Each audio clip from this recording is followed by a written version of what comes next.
सिंह राशि व्यक्ति मैंने सेप्टेम्बर मसरे आपणकर कॉन्फिडेंस बढ़िबो आउ एई मास आपण मई सक्सेसर समय हबो। आपण भीतर थिबा लीडरशिप क्वालिटी आउरी स्ट्रांग हबो आउ जो काम को आपण बहुत दिन धरि अपेक्षा करछन्ती सेथिरे मध्य प्रोग्रेस आसीबो। एई मासरे ग्रह मानकर किछि बड़ परिवर्तन आपण मई एक प्रोग्रेस रो मास हबो। देखंतु सेप्टेम्बर मसरे बृहस्पति और शनि मध्य नवम पंचम संपर्क रोचे। शुक्र निजर प्रिय राशि तुलारे प्रवेश करी मालव्य राजयोग गठन करुँच।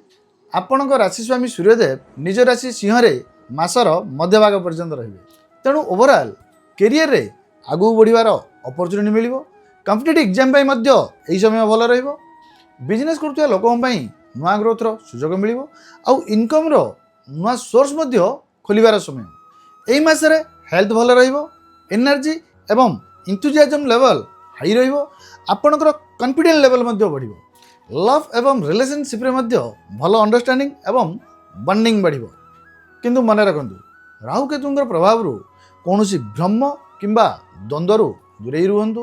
मेजर डिसीजन नेबा पूर्व भल भाव में चिंता करंतु। निजर एफर्ट को कंटिन्यू रखंतु। मन रखंतु कॉन्फिडेंट रहिबा भल किंतु ओवर कॉन्फिडेंट हेले आपण ही क्षति होई पारे।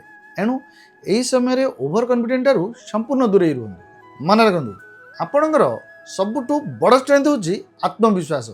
आउ जेतेबेले निज ऊपर विश्वास थाए सेतेबेले असंभव लगुथिया काम मध्य संभव हो जाए। एणु निजर आत्मविश्वास लीडरशिप आ सूर्यदेवंकर शुभ आशीर्वाद पाई कमेंट बॉक्स रे गोटे जय श्रीराम लिखि दियंतु। सिंह राशि विषय रे अधिक इन्फॉर्मेटिव वीडियो पाई ज्योतिष वाणी सहित जोड़ी हुंतु। जय जगन्नाथ। राधे राधे।